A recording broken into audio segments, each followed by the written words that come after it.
TV one India news की team special episode में आपको दिखाएगी कि झारखंड के सतबरवा प्रखंड के अंतर्गत दुलसुलमा गांव में जो रांची रोड के बगल में स्थित हरसू बरहम बाबा धाम के एक पौराणिक और ऐतिहासिक धाम को लेकर जो 1808 ईस्वी में स्थापित की गई थी। यदि हम बरहम बाबा की चर्चा करें तो बिहार के चैनपुर जिले में स्थित बरहम बाबा की एक बहुत बड़ी धाम है, जहाँ पर देश के कोने कोने से कई लोग इस धाम के दर्शन करने के लिए आते हैं। ऐसा माना जाता है कि बरहम बाबा भोलेनाथ के अनसा अवतार थे। उस समय के राजा सलीवाहन के शासनकाल में हरसू बरहम बाबा राज्य के मंत्री हुआ करते थे। हरसू बरहम बाबा उस समय के राजा सालीवाहन के साथ उनका व्यक्तिगत या राजनीतिक मतभेद हुआ, जिसके कारण बरहम बाबा राजा सालीवाहन के खिलाफ अनशन पर बैठ गए। 4 जनवरी 1428 को ठीक 21 दिन कैसे वो अपना देह त्याग दिए। चूँकि बरहम बाबा भगवान शिव के अंशावतार थे, इसलिए बरहम बाबा को देश के कई जिलों में उन्हीं के आदर्श भक्तों के द्वारा कई जगह उनके धाम को स्थापित किया गया। उन्हीं में से एक धाम दुलसुलमा का है, जहाँ पर अपने श्रद्धालु अपनी मनोकामना की पूर्ति हेतु बरहम बाबा के चरण पादुका अर्थात उनके पैरों में पहने जाने वाले खराओं को दान कर उनकी पूजा अर्चना करते हैं, जिससे उनकी इच्छा अनुसार मनोकामना पूरी होती है। आइए देखते हैं बरहम बाबा की सत्यता और विश्वास की पूरी कहानी गांव के एक 75 वर्षीय बुजुर्ग की जुबानी। संवाददाता अजय कुमार सिंह के साथ पलामू, झारखंड से। नमस्कार, आप देख रहे हैं टीवी वन इंडिया न्यूज़ और मैं हूं अजय कुमार। आज हम उपस्थित हैं सतबरवा प्रखंड के दुलसुलमा गांव में, जो रांची रोड के पास ही स्थित है। और यहां पर एक ब्रह्म देवता, जिसको हम लोग ब्रह्मवास भी कहते हैं, और यहीं पे लक्ष्मी महायज्ञ का भी आयोजन किया जा रहा है। सबसे पहले मैं आपको यहाँ के जो उपस्थित जो बुजुर्ग सदस्य हैं उनसे मैं मुलाकात करूंगा और ये ब्रह्म बाबा का जो स्थान है उसके बारे में मैं आपको जानकारी दूंगा। आइए इधर बात करते हैं। बाबा, सबसे पहले राव आपका नाम का पड़ी? हमारा नाम है ब्रिजभान सिंह। ब्रिजभान सिंह, कहाँ घर पड़ला? ग्राम दुलसुलमा, रांची। अच्छा, दुलसुलमा। और ये जो ब्रह्म देवता जो ब्रह्म स्थान है, आपको याद है ये ब्रह्म देवता का स्थापना कब किया गया या इसकी मान्यता क्या है? स्थापना को तो याद नहीं है, लेकिन हमारे दादा परदादा लोग कहते थे जी कि 1808 में हरसू से ब्रह्म बाबा को स्थापना किया गया था। जी। हाँ। और ये ब्रह्म देवता का इतिहास क्या है, थोड़ा कुछ बताएंगे? क्यों लोग मान्यता देते हैं और क्यों पूछते हैं? ब्रह्म बाबा की इसलिए पूजा जाता है, जो जिसको संकट पड़ता है वे संकट को जो ऐसे आन करके मान्यता करते हैं कि हे ब्रह्म बाबा, अगर हमारा मनोकामना पूरा हो जाएगा तो हमको आप जो आपका जो सरवाह होता है हम चढ़ावा करेंगे। तो क्या क्या लगभग यहाँ चढ़ावा में क्या क्या लोग चढ़ावा करते हैं? चढ़ावा में होता है मिट्टी का घोड़ा रहता है और लकड़ी का खराव चढ़ता है और रोट वगैरह चढ़ता है, झंडा और जनेऊ। ये लकड़ी का खराव जो बोल रहा है उसका क्या तात्पर्य है? लकड़ी का खराव क्यों चढ़ाते हैं? लकड़ी का खराव चढ़ाते थे कि पहले के युग में जो है से खरावे ज़्यादा करके पहनते थे महात्मा। बिल्कुल, जिस प्रकार से ये गार्जियन हमारे बता रहे हैं जो यहाँ के स्थानीय है, और इनकी उम्र लगभग 60 से प्लस है, 60 से एबव है। और 74-75 के लगभग 74 साल इनका उम्र हो चुका है और इनका काफ़ी अनुभव रहा है इस जो ब्रह्म देवता के स्थान है इसके बारे में। और ये जानकारी दे रहे हैं कि जो खराव यहाँ चढ़ता है, फिर आप देख रहे हैं उधर कैमरामैन से मैं आग्रह करूँगा आप उधर दिखाइएगा। आपसे भी आग्रह, आप लोग सब इधर आ जाइएगा, थोड़ा जानकारी आप लोग दीजिएगा।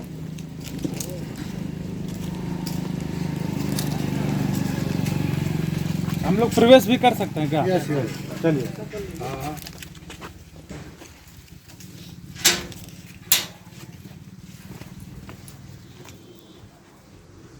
आइए, आप लोग भी आ जाइए।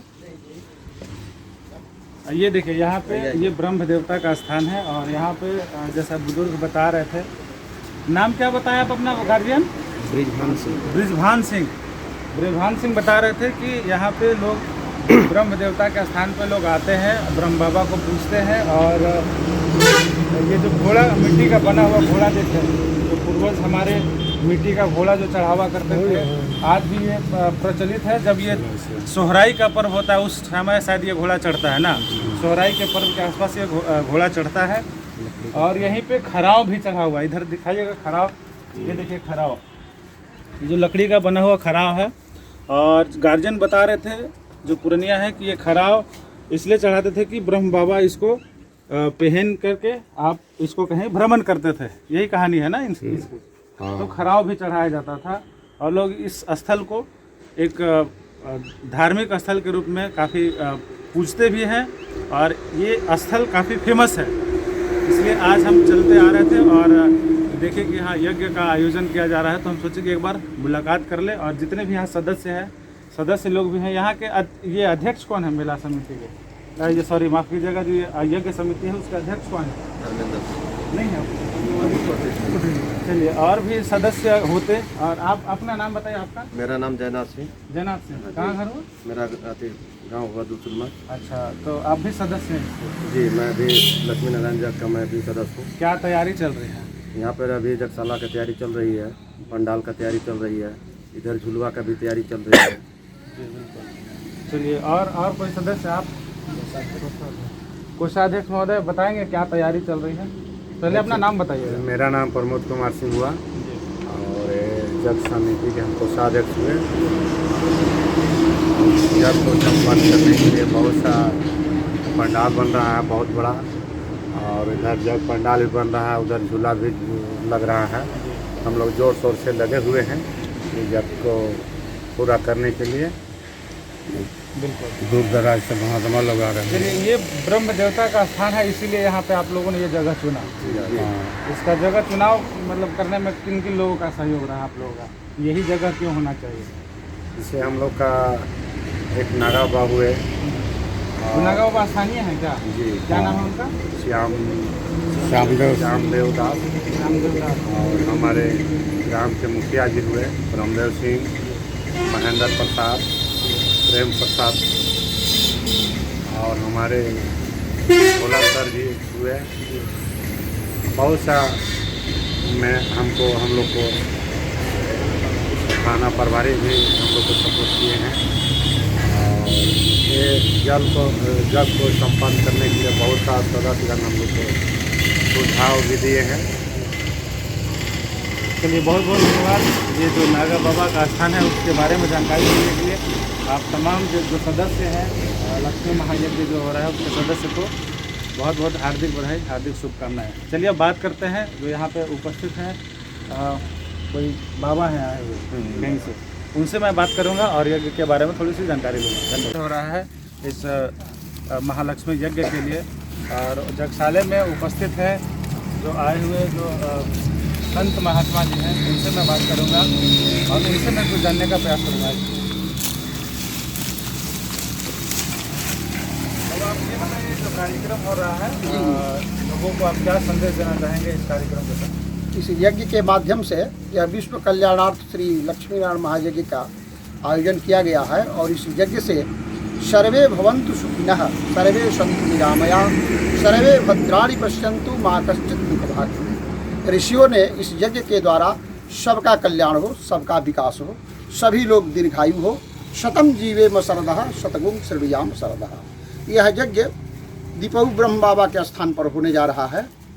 और दीपऊ शब्द का शाब्दिक अर्थ होता है दीप ऊ, दीप ऊ, यहाँ दीपक है।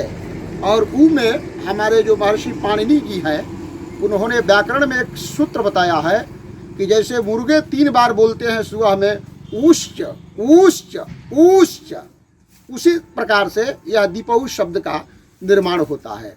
बाबा दीपऊ के पास में आकर के जो स्त्रियां, जो माताएं बहनें या जो बंधु बांधव आकर के सायंकाल में, प्रातः में अपने नियमानुसार दीप प्रज्वलित करते हैं, तो इहलौकिक और पारलौकिक दोनों ही कल्याण के यहाँ पे जो यज्ञ के आयोजन में किन किन लोगों का आपको सहयोग प्राप्त हो रहा है? कैसे लोगों का सहयोग प्राप्त? हाँ, इसे हमारे दुलसलमा पंचायत के, सतबरवा के और भी विशिष्ट जन हमारे जैसे रंग बहादुर जी, लाला जी और आदि आदि सभी लोग मिलजुल करके बड़ी तन्मयता के साथ में इस महायज्ञ के आयोजन हम लोग करने जा रहे हैं। और इस महायज्ञ में अखाड़ा परिषद से नागाओं की आने की सूचना है, और हम त्रिदंडी स्वामी जी महाराज जो भारतवर्ष के जाने माने संत महर्षि, उनके शिष्य, प्रधान शिष्य के हम शिष्य राजीव लोचनाचार्य, चरित्रवन बक्सर बिहार।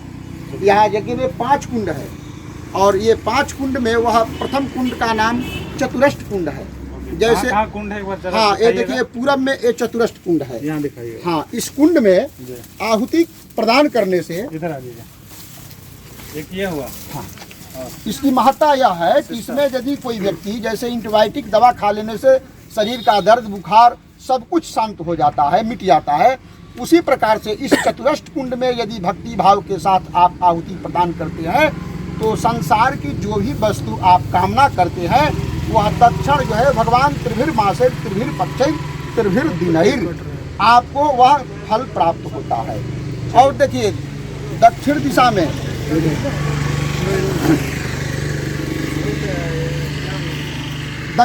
में यह अर्धचंद्र नामक कुंड है। जी जी। इस कुंड में आहुति प्रदान करने से जिस व्यक्ति को संतानहीनता की योग लगा है, आयु कर्म च वित्तम च विद्याम निधन में च, सभी उसके कुंडली में परिग्रह योग लगा हो तो समस्त योगों को काटने की यदि क्षमता है तो यह चंद्र नामक जो है कुंड में है।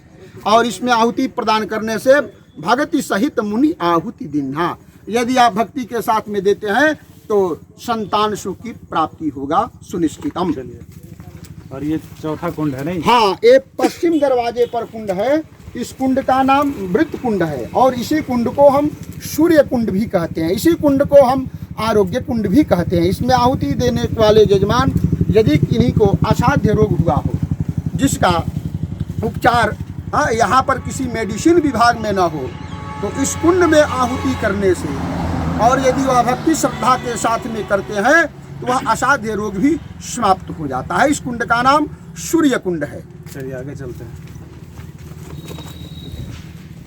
अब देखिए यह चौथा कुंड है और यज्ञशाला का सबसे श्रेष्ठ कुंड है और इस कुंड की आज सबको आवश्यकता है। इस कुंड का नाम पद्म कुंड है, इसे हम लक्ष्मी कुंड भी कहते हैं। आपके जीवन में धन धान्य की आगमन हो रहा है, पैसा आप बहुत कमाते हैं लेकिन टिकाऊ नहीं होता है, तो अतः आप पद्म कुंड पर बैठ करके यदि आप आहुति प्रदान करते हैं कामयावह जात वेदो लक्ष्मी मनपगामिनीम यश्याम हिरण्यम प्रभूतम गावो दास्योस्मान विंदेयम पुरुषानहम, अर्थात माता लक्ष्मी का पूर्ण कृपा होता है। यह चौथे कुंड पर। और ये जो कुंड है ये पांचवा कुंड बनने जा रहा है, इसे हम ब्रह्म कुंड कहते हैं। जो व्यक्ति मनुष्य जीवन में आने के बाद धर्म अर्थ काम और चौथा सीढ़ी का नाम है मोक्ष, यदि आप मोक्ष को प्राप्त करना चाहते हैं तो यह ब्रह्म कुंड है, अर्थात आप डायरेक्ट मोक्ष के अधिकारी हो जाएंगे। जिस प्रकार से भगवान कुछ नगरों में जाकर के और मोक्ष का सर्टिफिकेट वितरित करते हैं कि आप आइए अयोध्या मथुरा माया काशी कांची अवंतिका पुरी द्वारवती चैव सप्तैते मोक्षदायिका। यदि 7 नगरी में हमारे पापी से पापी जीव भी आते हैं तो वह उद्धार हो जाते हैं। उसी प्रकार से यज्ञ के द्वारा इस ब्रह्म कुंड में कोई व्यक्ति आहुति प्रदान करता है तो वह स्वर्ग का अधिकारी हो जाता है। चलिए, जानकारी देने के लिए बहुत बहुत धन्यवाद। जैसा कि आप अभी देख रहे थे ये यज्ञशाला के अंदर जो महात्मा जी हैं उन्होंने पांचों कुंड की जो विशेषता है वो विशेषता बताया। और मैं आप सभी यहाँ के जो स्थानीय लोग हैं या दूर दराज के जितने भी लोग हैं जो हमारी TV 1 इंडिया न्यूज़ को आप देख रहे हैं तो आप हमारे चैनल को लाइक भी करें, सब्सक्राइब भी करें और इस यह महायज्ञ में आकर के इस कार्यक्रम को सफल बनाएं। मैं अजय कुमार सिंह, पलामू ब्यूरो चीफ संवाददाता TV 1 India news, cameraman Dharmendra के साथ। देखते रहिए TV 1 इंडिया न्यूज। नमस्कार। और TV 1 इंडिया न्यूज की खबरों को ज़्यादा से ज़्यादा शेयर करें और चैनल को सब्सक्राइब जरूर करें।